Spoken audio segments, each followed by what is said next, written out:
Today we're going to add and subtract fractions.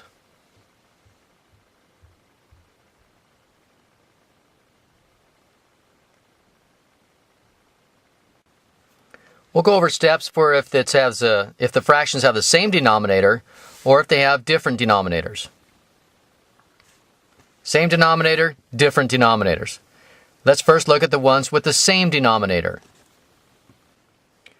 So let's say we have two fractions that have the same denominator. What you want to do in that case is just add or subtract the numerators. Depending on the problem, you're going to add, or you may subtract, the numerators. And if you want to, you can abbreviate numerators.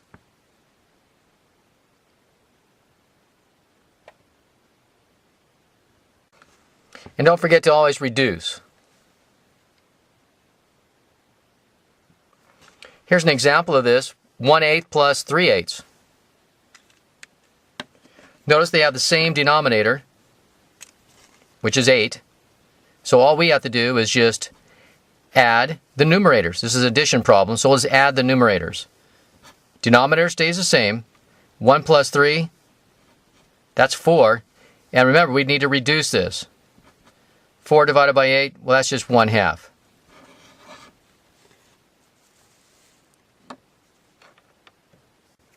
Here's the next one, same denominator, 11. So all I have to do is just, well, this is subtraction, subtract the numerators. 9 minus 7. 9 minus 7 is 2. Our denominator is 11.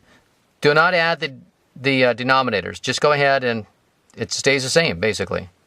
And this cannot be reduced. So that's our answer. Here's another one. We have 3/5 minus 4/5. Again, same denominator.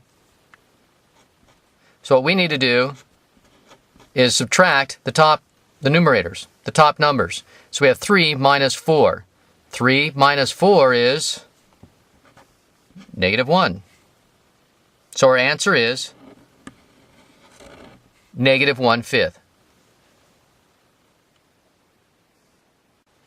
Okay, so those are all the examples we have for if they have the same denominator. Now let's talk about if you have a different denominator. The first thing we want to do is stack the fractions. Stack the fractions.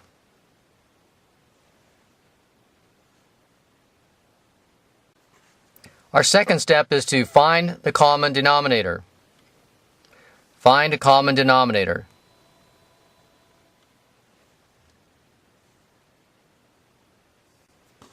Next, you need to find the new numerators, the new top numbers. So we found the new common denominator, the bottom number. Now we have to find the new numerators.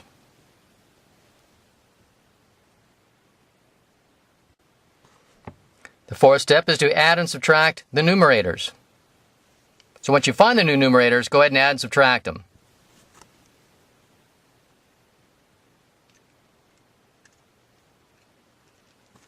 By the way, you may have to borrow.